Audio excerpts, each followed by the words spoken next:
Telefon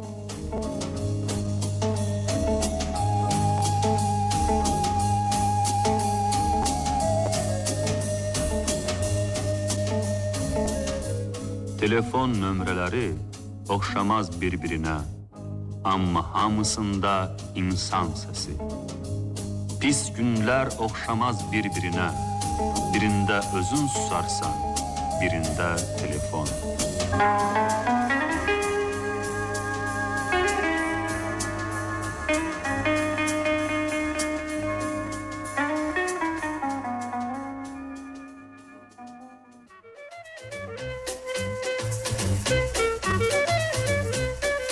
Anarın Mən, Sən, O və Telefon hekayəsinin musiqili verilişini dinləyin.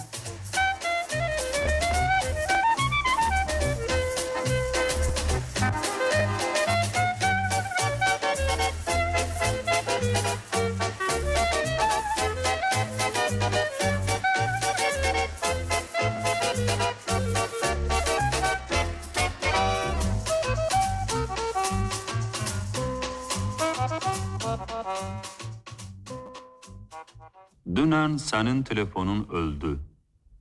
Ölən yalnız adamlar olmur ki. Telefon nömrələri də ölür. Ömrün boyu çox rəqəmləri unudacaqsan. Pasportunun nömrəsini, axırıncı işində aldığın maaşı, dostunun avtomobilinin nömrəsini, aya qədər olan məsafəni, yaşadığın şəhərin əhalisinin sayını, başqa rəqəmləri. Hamısını unudacaqsan. Bircə bu 5 rəqəmdən savayı. Bu 5 rəqəm özü də məhz bu ardıcıllıqda sənin üçün ən əziz hədiyyə idi. 5 rəqəm, onun səsi və telefon dəstəyindən gələn bənəfşə ətri. Bəzən mən qara telefonun dəstəyini elə qaldırırdım, elə bil rayalın qapağını qaldırıram. Bəzən də bu qara dəstəyi elə qoyurdum, elə bil tabutun qapağını örtürəm. İndi bu nömrə yoxdur. Yəni ki, var, amma mənim üçün yoxdur. Mənim üçün bu nömrə indi yasaq ərazidir. Barmağımın altında telefon dairəsində yerləşən bu 5 rəqəm indi mənim üçün keçilməz bir məsafədir. Kilometrlər, millər, parseklər. Mən bu məsafənin 5də 4-ünü keçə bilərəm. 4 rəqəmi yığa bilərəm. Amma heç və də son rəqəmi, 5-cini yığmayacağım. Sənin nömrən bağlı qapıdır, açarını itirmişəm. Səni görməyə də bilərdim. Zəng eləyirdim, səsini eşidir və deyirdim, əzizim, əlin niyə belə soyuqdur? Səni görməyə də bilərdim, amma məsafədən belə duyurdum. Sahil kəndlərinin sakinləri dənizi görməyəndə belə onu duyduqları kimi. İndi isə dəniz qeyb oldu. Yoxa çıxdı. 1000 dəfə təkrar olunan əhvalat, mən, sən, bir də o. Əlbəttə, amma bir də telefon. Hər şey Rasimin toyundan başlandı.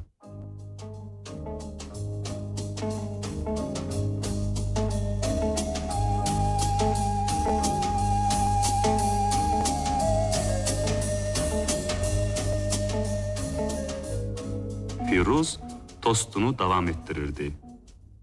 Biz 5 yoldaş idik. Lap o filmdəki kimi, yadınızdadır? Onlar 5 nəfər idi. Mən, Kamal, Murad, Rasim, Seymur.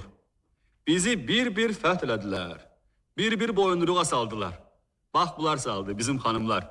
Hələ evdə də bir çətin külfətimiz var, oğluşa. Bəli, külfət bizi bastı, yaman bastı. Hamı gülüşdü. Bugün də biz Rasimi itiririk. Heyf ondan. Əlbəttə, mən zarafat eləyirəm. Xoşbaxt olun Fəridə, Rasim. Mən sizə çoxlu saadət, can sağlığı, uzun ömür arzulayıram. Oğullu, qızlı olasınız. Amma sizin sağlığınıza içmişik, yenə içəcək. İndi bu badələri mən axırıncı igidin sağlığına, bizim canımız, ciyərimiz Seymurun sağlığına qaldırmaq istəyirəm. Subaydı, sultandı. Sağ ol, var ol, bülbül ol, qəfəsdə olma. Hamı mənə baxırdı. Gülüşlərin və badələrin cingiltisi arasından Tanış üzləri görürdüm, dostlarımın üzlərini. Üzlərdə sevincli, bir qədər də təəccüblü ifadə vardı. Qonaqlar dağılışanda biz hamımız, Firuz, Kamal, Murad arvadları ilə, bir də mən tək, bir yerdə çıxdıq. Biz yatmış şəhərin gecəli küçələri ilə addımlayırdıq və birdən Firuzun arvadı mənim qoluma girdi. Yaxşı Seymur, sənin toyunu açan eləyirik. Uzağa gələcəkdə. Belə niyə? Yoxsa sən bu naqqalın sözlərinə inanırsan? O şıltaq bir nəvazişlə ərinin böyrünə qısıldı. Elə bilirsən ki, ailə həyatı cəhənnəmdir. Özünə layiq qız tapa bilmir, deyə Firuz ona cavab verdi. Doğrudan ha, uşaqlar, eşidirsiniz? Gəlin Seymura bir qız tapaq. Sənin üçün Bakının ən gözəl qızını tapsaq, evlənərsən? Mütləq dedim, ancaq bir şərtlə. Gərək bax, elə bu saat, bu dəqiqə tapasız, yoxsa fikrimi dəyişərəm. Gözümün işığı, gecənin bu vaxtında sənə hardan qız tapaq, deyə Kamal da söhbətə qoşuldu. Küçədən tapmayacaq ki, həm də gecənin bu vaxtında küçələri gəzən qızı almazsan yəqin. Bəli dedim, tamamilə doğru buyurursuz. Odur ki, bu söhbəti xətm eləyək. Mənim bir təklifim var. Gəlin Seymura telefonla qız tapaq. Budur bax, avtomat da var. Gözəl fikirdir. Amma 2 qəpikliyim yoxdur. Hər tərəfdən mənə 2 qəpikliklər uzatdılar. Butkaya girdim. Nömrəni deyin. Əşi, ağlına gələn nömrəni çək də. Məsələn, birdən Firuz dayandı. Yox, qardaş, keçəl suya getməz. Birdən qaynananla yola getmədin, yapışacaqsan mənim xitləyimlə. Qorxaq dedim, məsələ də bundadır. Evlənmək ciddi işdir. Heç kəs məsuliyyəti boynuna götürmür. Kamal, bəlkə sən deyəsən. Mənim bir təklifim var, deyə Firuzun arvadı sözə qarışdı. Onun həmişə bir təklifi olurdu. Heç kəs boynuna məsuliyyət götürmək istəmir. Gəlin onda məsuliyyəti bölüşək. Hərə bir rəqəm desin. Firuz çox əladır dedi. O həmişə arvadının təkliflərini bəyənirdi. 2. Mən 2 çəkdim. Firuzun arvadı 9 dedi. Kamal 0 dedi və arvadına baxdı. Sən de. Mən? Mən nə deyə bilərəm? Yaxşı, 4. Murad 5 dedi. Bircə Muradın arvadı heç nə deyə bilmədi. Çünki dəstəkdən artıq kəsik siqnallar eşidilirdi. Nişanlım yatıb dedim. Hamı gülüşdü, mən dəstəyi astım. Yolumuza davam etdik. Yavaş-yavaş dağılışdıq. Hərə öz evinə getdi və mən nədənsə özümü çox tənha hiss elədim. Dəniz bağına qayıtdım. Uzun müddət adamsız bulvarı dolandım, qaranlıq dənizə və uzaqdakı rəngbərəng buylara baxırdım. Və birdən zəng elədiyim telefon nömrəsi yadıma düşdü. Gecə saat 2 idi. Mən yaxındakı avtomat butkasına girdim. Yarığa 2 qəpiklik saldım və nömrəni yığdım. Telefon dəstəyindən qadın səsi eşidildi. Yuxulu səs deyildi. Elə, azacıq yorğun, azacıq da təəccüblü. Bəli. Salam. Salam. Kimdir? Mənəm. Gəlin tanış olaq. Mən sillə kimi üzümə vurulacaq sərt cavab gözləyirdim.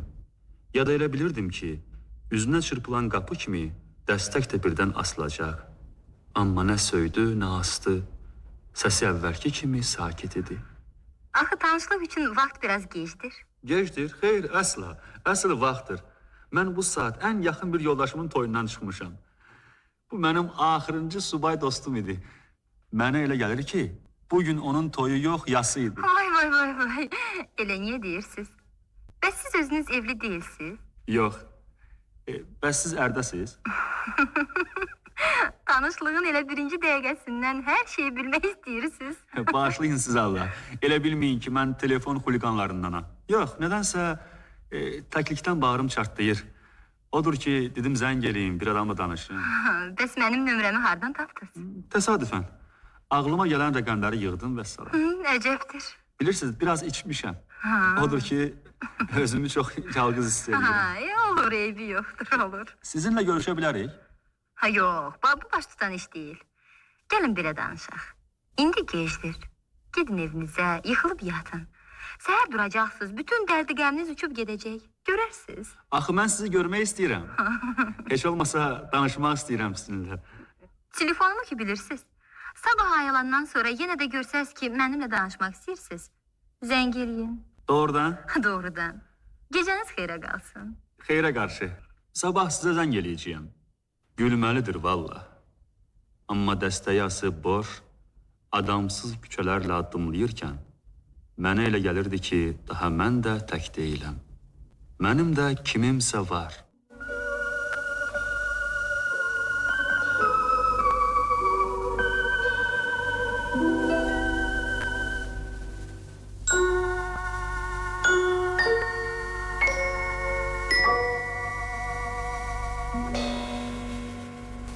Hər gecə ona zəng eləyirdim. Həmişə də gec zəng eləyirdim. Bu vərdiş və adət halını almışdı. Bu söhbətlərə alışmışdım. Onun biraz yorğun, biraz istehzalı, biraz kədərli səsinə, divar dalından eşidilən yeknəsək qammalara, radionun güclə sezilən nəfəsinə, təyyarə uğultusu ilə dolu pauzalara. Mən indi onun haqqında bəzi şeyləri öyrənmişdim. Amma çox az şey. Bilirdim ki, adı Mədinədir, tək yaşayır. Bilirdim ki, gözləri qonurdur, çəkməsinin nömrəsi 35-dir. Bundan artıq heç nə bilmirdim. Bir dəfə soruşdum, neçə yaşındasınız? Qoca qarıyam, nəvələrim, nəticələrim var. Onun cavan səsindən duydum ki, məni doluyur. Və bir də bildim ki, nə yaşından danışmaq istəyir, nə də işindən, nə də ailə vəziyyətindən. Mən də inad edib soruşmurdum. O özü də bu haqda məndən bir şey soruşmurdu. Amma bilirdi ki, 29 yaşım var, subayam, elmi idarədə işləyirəm. Bircə adımı bilmirdi. Nədənsə ona əsl adımı deyil, başqa ad demişdim. Rüstəm. Niyə? Bilmirəm. Bəlkə onun da əsl adı Mədinə deyildi, başqa idi. Axı biz haşan görüşəcəyik? Neyilirsiniz görüşməyi? Bəyəm belə pisdir. Sizi bilmirəm. Amma mənim üçün bu telefon söhbətləri çox xoşdur. Həyatıma neysə təzə bir şey gətirir. Mənə xoşdur ki, müəyyən saatlarda zəng gözləyirəm. Zəng eləyən adamı heç tanımıram. Üzünü də görməmişəm. Ona görə də onunla açıq danışa bilirəm. O da ürəyindəkiləri mənə deyə bilir. Məni heç vaxt görməyib, heç təsəvvür də eləmir ki, necəyəm. Məyər bu pisdir? Görüşərik, bir-birimizi bəyənmərik, hər şeydə pozulub gedər.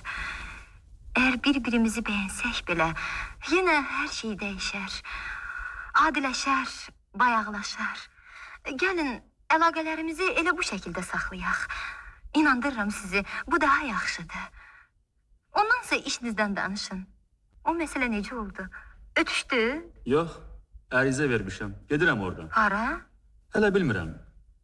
Siz nə məsləhət görürsünüz? O cavab vermədi və mən təyyarə uğultusunu eşitdim.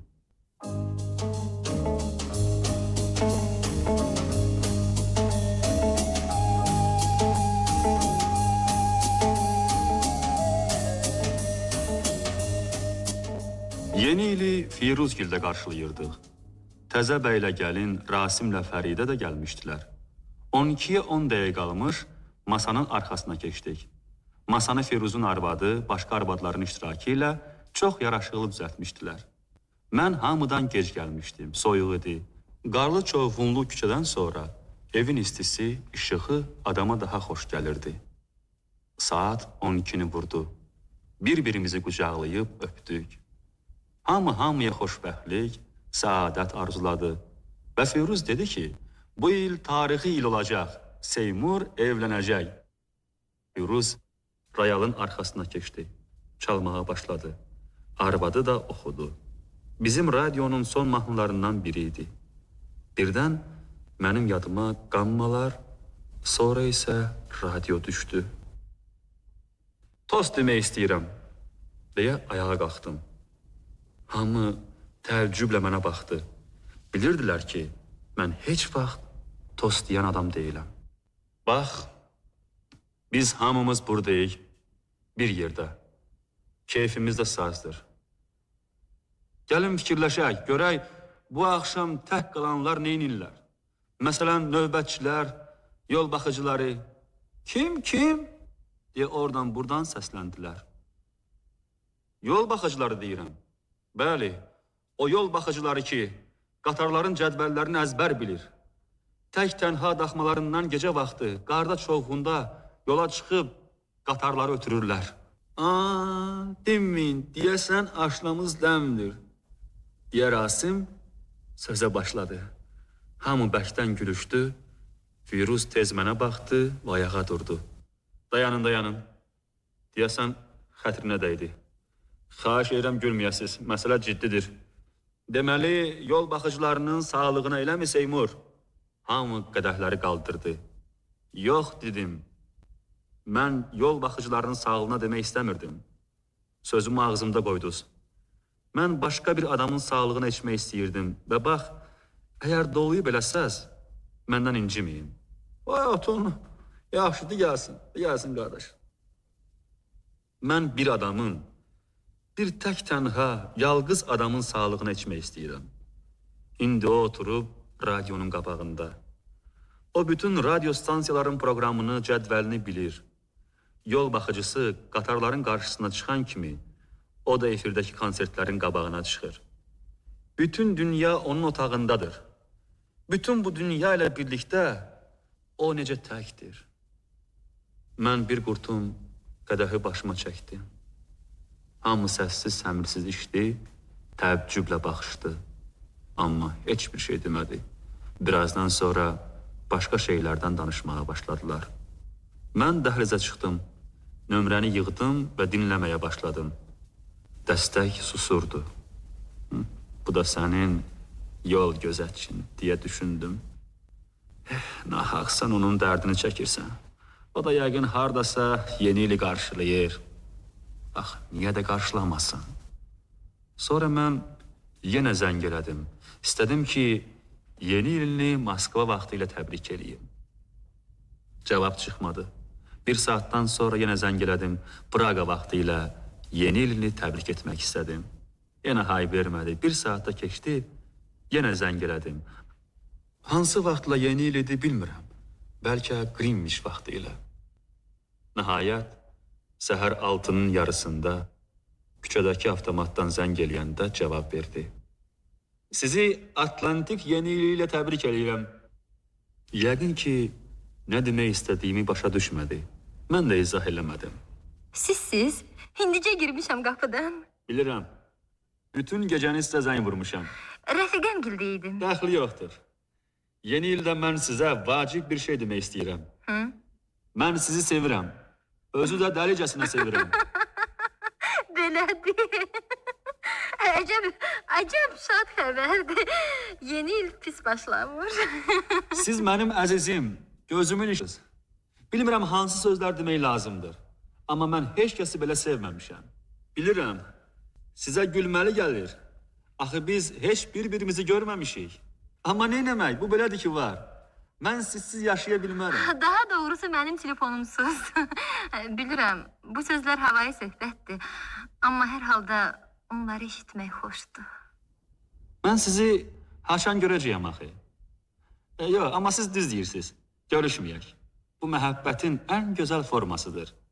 Bir-birimizə telefon xətləri ilə bağlanmışıq. Gözəl əlaqədir. Bir tərəfli əlaqədir. O mənada ki, siz mənə zəng edə bilirsiniz, amma mən sizə yox. Bəli, ona görə də mən sizi görməliyəm. Ünvanınızı deyin, bu saat ki gəlim ora. Xahiş edirəm sizdən. Xahiş edirəm, bu sevinci məndən almayın. Belə təklifi mənə çoxları edir. Siz də etsəz, sizinlə də salam kəlamım kəsiləcək. Amma sizə mən çox sinişmişəm. Siz ilk adamsınız ki, ərimin ölümündən sonra özümə yaxın məhrəm bilirəm.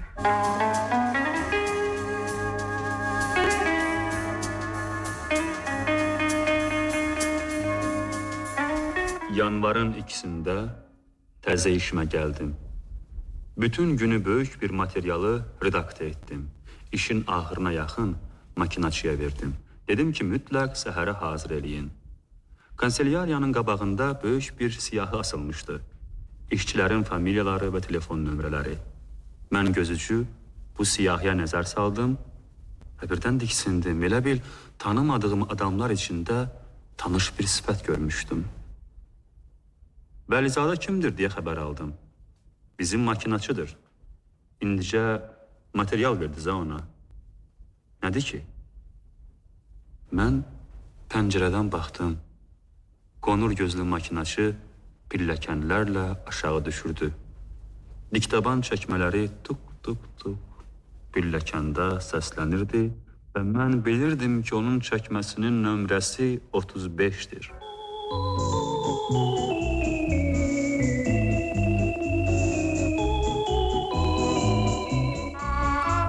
Bu lap nağıla oxşuyurdu. Talih bizi bir idarədə rastlaşdırmışdı. Amma o, hələ bu barədə heç bir şey bilmirdi. İndi o, makinasında mənim verdiyim böyük materialı yazırkən, heç ağlına da gətirmir ki, bu materialı ona mən vermişəm. Yəni bilir ki, mən vermişəm, amma bilmir ki, mən oyam. Yox, daha doğrusu, necə deyim, mənəm. Mən özümü saxlaya bilmirdim. Bu yeniliyi ona çatdırmaq istəyirdim. Avtomatdan ona zəng elədim. İlk dəfə belə erkən zəng vururdum və telefon susurdu. Zərər yoxdur. Həmişəki vaxt zəng elərəm. Qoy sürpriz olsun.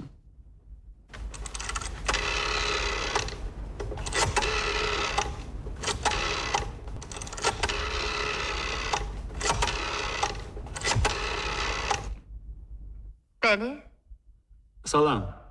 2 saat bundan qabaq sizə zəng eləmişdim. Belə tez niyə? Rəfiqəm gildəydim. Əlimdə işim vardı. Onlarda işləyirdim. Nə işdi ki? Evə iş götürmüşəm. Təzə müdürümüzün tapşırığıdır. Təzə müdür? Bugün idarəmizdə təzə şöbə müdürü gəlib. Yox, əşi. Necədir? Təzə şöbə müdürünüz. Nə deyim valla. Neysə, məni açmadı. Çox təkəbbürlüdür. Düzdür, ilk təəssüratla çətindir demək, amma hər halda... Mən quruyub qaldım. Bu variant heç mənim ağlıma gəlmirdi. Niyə xoşuna gəlməyib ki? Heç. Birinci təəssürat çox vaxt səhv olur. Bəlkə də yaxşı adamdır. Hər halda özünü belə tox tutur. Hündür, göyçək oğlandır.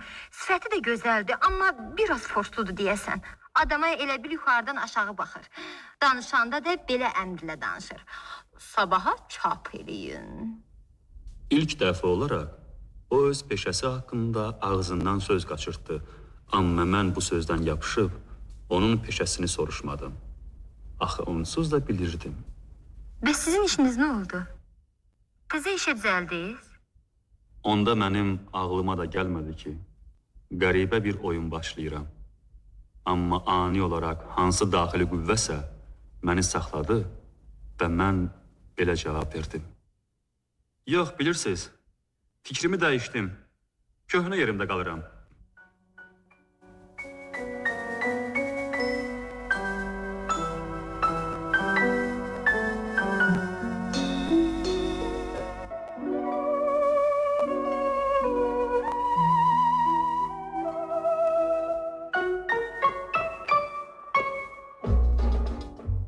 Səhərsə ilk dəfə Mədinəni gördüm. Mənim Mədinəmi gördüm. Yəni dünən də görmüşdüm onu. Amma dünən bu sifət başqa sifətlərdən biri idi. Xoş, yapışıqlı bir sifət idi. Amma xüsusi bir şeylə ayrılarından fərqlənmirdi. Adi bir sifət. Bəlkə hətta ona gözəl də demək olardı. Amma neysə solğun, tutqun bir gözəllik idi bu. Bütün bunlar dünən idi. Bugün isə hər şey bambaşqa idi. Onun çap etdiyi kağızlara baxa-baxa oğrun-oğrun özünə də nəzər salırdım. Onun mənə yad olan zahiri görünüşü ilə bu qədər yaxın, doğma, məhrəm səsi arasında, real varlığı ilə telefon varlığı arasında bir ahəng, bir uyğunluq axtarırdım. Mən onunla çox mehriban, həssaslıqla davranırdım və çox maraqlanırdım görüm o bu dəyişikliyi duyurmu? Bunu bilmək üçün axşamı gözləyirdim, telefon saatını.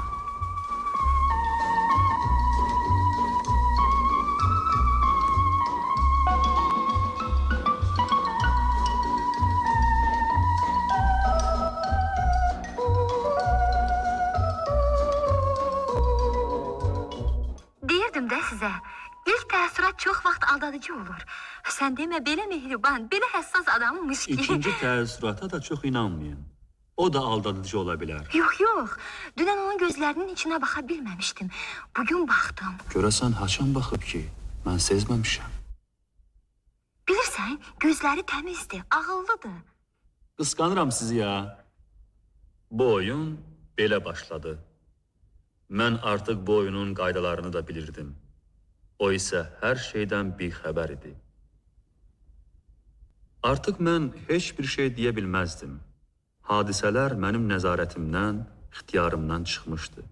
Poçt qutusuna attığın məktub kimi. Bu oyunun öz çətinlikləri vardı. Gərək bütün sözlərini, ifadə, düşüncə tərzini dəyişdirəydin. Telefonda bir adam olaydın, işdə başqa. Hərəsinin də öz aləmi, öz davranışı, öz psixologiyası. İşdə mən tamam başqa adam idim. Xeyrxah, amma arada pərdə saxlayan, bir qədər özünü çəkən. Telefonla o mənim barəmdə danışırdı.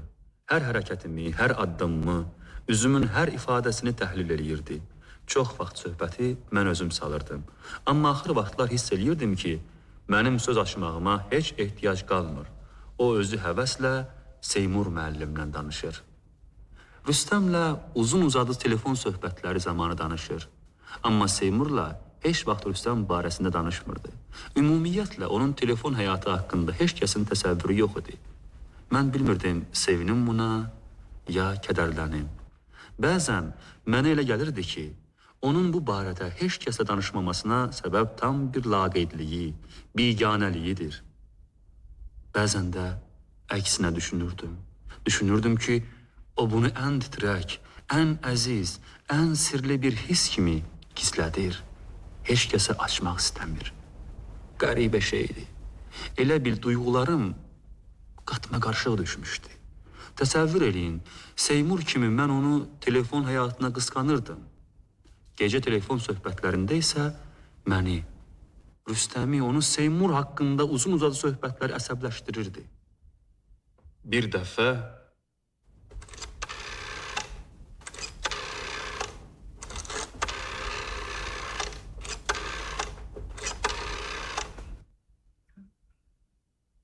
Bəli, Alo, salam. sizsiz. Gəlin bir-birimizə sən deyək. Axı biz çoxdan tanışıq. Yaxşı. Sağ ol. Gecən xeyrə qalsın. Dedim və uşaq kimi sevindim ki, indi Mədinə mənimlə, sən deyə, onunla isə siz deyə danışır.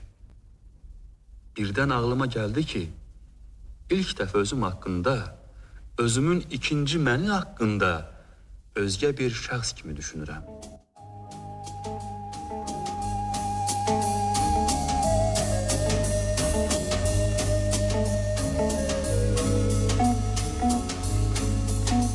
Bəli, Alo, mənə elə gəlir ki, sənin ondan xoşun gəlir. nə bilirsən, bəlkə onun məndən xoşu gəlir. Mən hirslə dəstə yazdım. 3 gün ona zəng eləmədim. İşdə isə o gün həvəslə mırt vururduq. İdarənin köhnə işçilərindən biri mənə yanaşdı.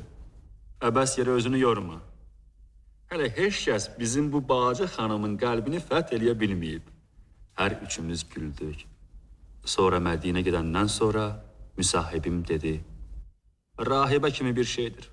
Heç kəs onun ürəyinə yol tapa bilmir. Vəfalı arvad imiş. Əri neçə il bundan qabaq həlak olub. Öyrəndim ki, əri təyyarəçi imiş. Göydə həlak olub.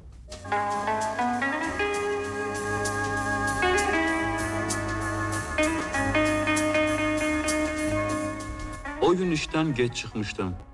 Qapıdan çıxanda eşitdim ki, Mədinə makinada nəsə yazır. Onun uzun nazik barmaqları vardı. və o makinada yazanda adama elə gəlirdi ki, piyanoda çalır. Gecə ona zəng elədim. Bəli, Salam. salam. Deməli, sənin özündən çıxmağın da varmış. O gün niyə dəstəyə çırpdın? Sənin acığına bugün Seymur məni evə ötürdü. Necə? Deyə mən təəccüblə soruşdum və təəccübümün səmimiyyətinə inana bilərsiz. Elə işim çoxdur ki, geç çıxdım. O da məni ötürdü. Çünki mərifətli adamdır. Daha doğrusu mərifətsiz gicin biridir deyə düşündüm. Kül ağlıma. Elə gec qalmışdı. Mən də vidalaşıb getdim. Fikrimə gəlmədi ki, ötürüm. Ancaq mən başqa şeyi də anlamışdım. Başa düşmüşdüm ki, onu ötürmək istəsəm yox deməz. Hətta bəlkə ona xoş gələr. Bəlkə də acıqla deyirdi. Telefonu çırpdığım üçün məni, Rüstəmi hissləndirmək üçün deyirdi. Deməli o, mənə telefon tanışına da laqeyd biganə deyildi. Ancaq bunu necə biləsən? Bunu bir vaxt biləcəyəmmi? Gümanlar, fərziyyələr içində çaşıb qalmışdım. Amma bircə şeyi dəqiq dərk etmişdim ki, gələn səfər o işdən geç çıxsa, nə etmək lazım olduğunu artıq bilirəm.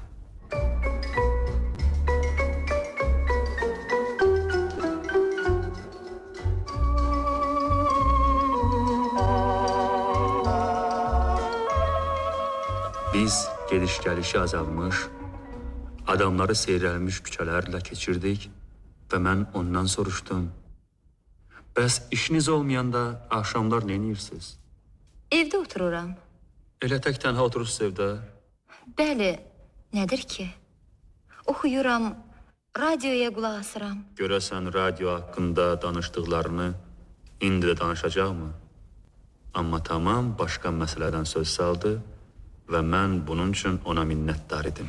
Bu da mənim pəncərəm. Bəlkə pilləkən qaranlıqdır. Qoyun sizi yuxarıyacan ötürüm. Yox, Amma mən geri çəkilmək istəmirdim. Bəlkə evinizə dəvət eləyəsiniz. məmnuniyyətlə. Amma indi gecdir. Gecdir. Siz belə tezdən yatırsınız. Yox, amma Yaxşı, yaxşı. İndi ki, mənə bir stəkan çay vermək istəmirsiniz, gəlin biraz da gəzişək, hava alaq. O dinmədi. Biz bir neçə dəfə onların evlərinin başına hərləndik. Mən yaman getmək istəyirdim onun evinə. Telefon söhbətlərindən mənə bu qədər tanış olan bu alayışıq mənzili, radionu, yumşaq kürsünü görmək istəyirdim. Bəlkə də o gün məni evinə dəvət etsəydi, hər şeyi ona deyəcəkdim. Ancaq dəhliz qapısının qarşısında ayrılırkən o əlini tələsik mənə uzatdı. yaxşı, hələlik. Seymur müəllim, çox sağ olun. Gecəniz xeyrə qalsın. Mən onun addım səslərini dinləyirdim və birdən hər şeyi başa düşdüm. Başa düşdüm ki, o niyə tələsir, əsəbiləşir, tez-tez saatına baxırdı. O telefon zənginə gecikməkdən qorxurdu. Mənim zəngimə.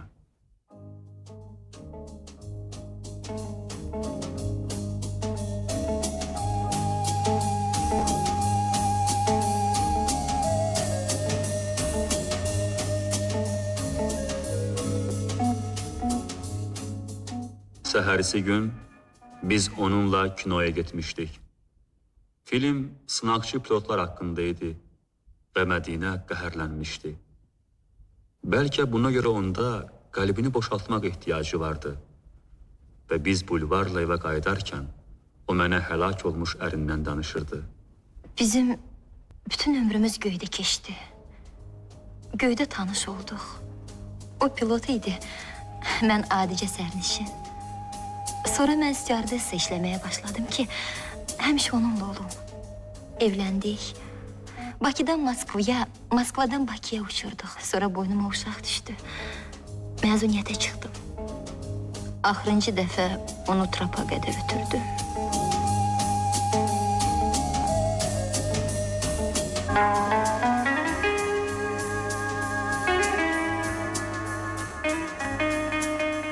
Ayrılanda onların dodaqları arasında məsafə yox idi.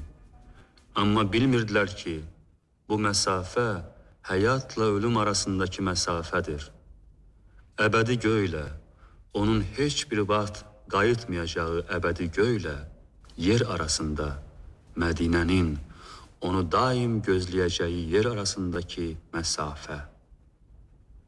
Təyyarə yerindən tərpənəndə Mədinə onun ardınca su atdı. Yəqin aviasiya tarixində ilk dəfə idi ki, müasir hava laynerinin ardınca 1000 il bundan qabaqki adət üzrə su atırdılar. Sonra o göyə qalxdı, sonra yağış yağdı. Mədinə ayaq saxladı, nəyəsə qulaq verməyə başladı. Bir qədərdən sonra bu uğultunu mən də eşitdim və başa düşdüm ki, o bu səsi hamıdan qabaq eşidir. Biz göydə hərəkət eləyən rəngbərəng işıqlara baxırdıq. Onun qəbri oradadır.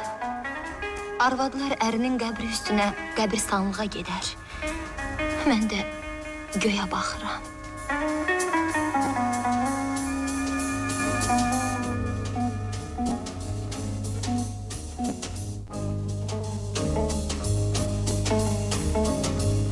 Sonra Mədinə mənə danışdı ki, bəzən axşamlar aerodroma gedir, elə-belə bir kənarda dayanır, düşən, qalxan təyyarələrə tamaşa eləyir. Sonra dedi ki, uşaq da ölü doğuldu. Ərinin bu yadigarı da qalmadı. Mən əlimi onun üzünə çəkib, yanaqlarındakı göz yaşlarını sildim. Mən onu ötürdüm və dərhal zəng elədim. Bilirsən, dünən biz ayrılan kimi sənə zəng elədim. Telefonun məşğul idi. Gecənin o vaxtında kimlə danışırdın belə? Mən heç gözləməzdim. Onun rəngi qaçdı, sifəti gərginləşdi, amma tez özünü ələ aldı və dedi. Yəqin ayrı yerə düşmüsən. Mən gələn kimi yatdım.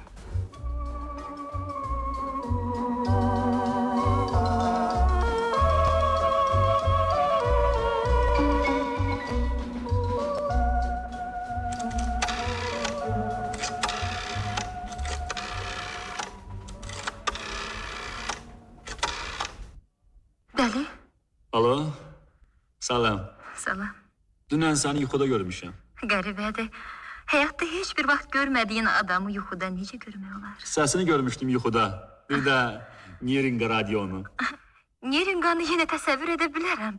Amma səsimi necə görmüsən? Heç ağlıma sığışdıra bilmirəm. Səncə mən necəyəm? Heç mənə təsəvvür edə bilirsənmi? Əlbəttə, hündür boylu, uzun qıçlı, uzun saçlı. Mən onun əsl görkəminə uyğun olmayan şeyləri deyirdim. Afərin sənə. Lap düz təsəvvür edirsən. İndi mən hər gecə sənin yuxuna girəcəm. Yəqin sən tək mənim yuxuma girmirsən. Yenə başladım. Yox, bilirsən, deyirlər Mehmbanu hər gecə 100 kişinin yuxusuna girilmiş.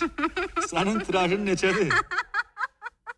Mən bircə nüsxəyəm və ancaq sənin yuxuna girirəm. Sən mənim gözümün işığısan. Hədsiz dərəcədə minnətdarım. Bura bax, gözümün işığı. Bir məsələni səninlə məsləhətləşmək istəyirəm. Amma xahiş edirəm, özündən çıxma, hay-küy salma, telefonu da atma. Mən bu söhbəti 3 gün idi gözləyirdim. 3 gün idi təəccüblənirdim ki, niyə bu haqda danışmır? Qulaq as, amma əvvəl yanına gətir validol qoy. Yaxşı, ürəyimi çəkmə. Yaxşı, 3 gün bundan qabaq Seymur mənə təklif elədi ki, ona ərə gedim. Ürəyin getmədi ki. Yox. Nə cavab verdin ona? Hələ heç bir cavab verməmişəm. Səninlə məsləhətləşmək istəyirəm. Axı sən mənim ən yaxşı, ən əziz dostumsan. Ən əziz adamımsan. Qadın psixologiyası qəribədir. Başqasına aşiq olan kimi, sən ən yaxşı dost, ən yaxın adam olursan. Lazım deyil. Heç kimə getmə. Ya da mənə gəl. Mən səni sevirəm. Ay Allah, kaş telefonla evlenmek olaydı. Ağıllı oğlan ol. Axı, sən hələ lap balaca uşaqsan. Mən? Nə bilirsən ki? Sanki məni görməmsən. Mən hiss edirəm, hər şeydən hiss edirəm. Sənin səsindən, xasiyyətindən, mənə əlaqəndən yalvarıram sənə. Həmişə belə qal. Böyüməyə tələsmə. Nə bilirsən? Bəlkə mən sənin Seymurundan böyüyəm. Yox əzizim. Qadın hissləri heç vaxt aldatmır. Bu lap məsəlkəyə oxşayırdı. Amma mənim gülməyə həvəsim yox idi.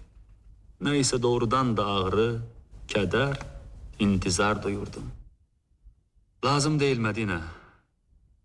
Bəs mən neyniyəcəyəm? Axərin icazə verməyəcək ki, axşamlar sənə zəng vurum. Fikirləşib bir şey taparıq. Axı, telefon əlaqəsi xəyanət deyil, günah deyil. O vaxtda sənin də evində telefon olacaq. Mən özüm sənə zəng eləyəcəyəm. Axı, necə onu başa salaydım ki, bu heç bir vaxt mümkün olmayacaq. Məni başa düş. Bax, siz kişilər hərdən təklikdən, tənhalıqdan şikayətlənirsiniz. Mənim lap gülməyim tutur. Çünki siz əsl təkliyin nə demək olduğunu heç vaxt başa düşə bilməzsiniz. Elə təklik ki, onu yalnız qadın başa düşə bilir. Gecə ayılırsan, divarlar üstünə gəlir. Neysə, qəmli şeylərdən danışmayaq. Sən nə desən, onu edəcəm. İstəyirsən, yox deyim. Mən ona nə deyə bilərdim? O sustu, sonra mən təyyarə uğultusu eşitdim və başa düşdüm ki, bu özü elə cavabdır. Heç bir vaxt bizim heç birimiz, nə mən Rüstəm, nə də mən Seymur, onun həlak olmuş ərinin yerini tuta bilməyəcəyik.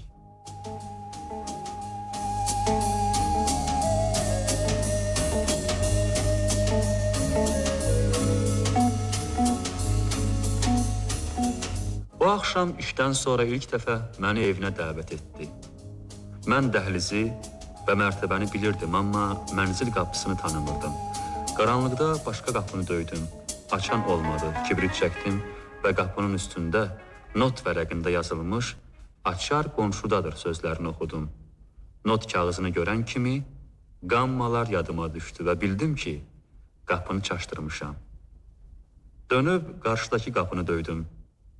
Niyerinqa radiosu, yumuşaq kürsü, torşer, hər şey eyni ilə mən təsəvvür elədiyim kimi idi. Bu saat Seymur, sənə əntiqə musiqi tutacağım. Sən qulaq as, mən də çay qoyum.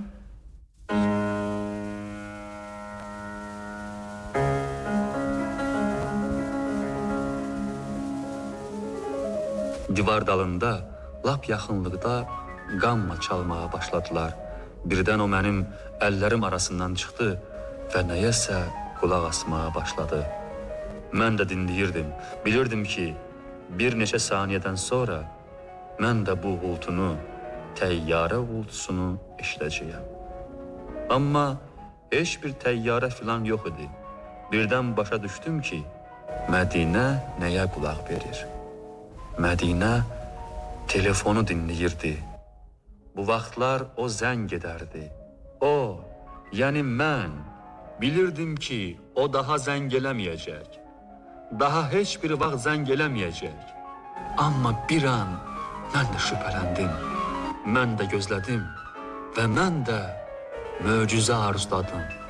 İstədim telefon səslənsin. Telefon susmuşdu.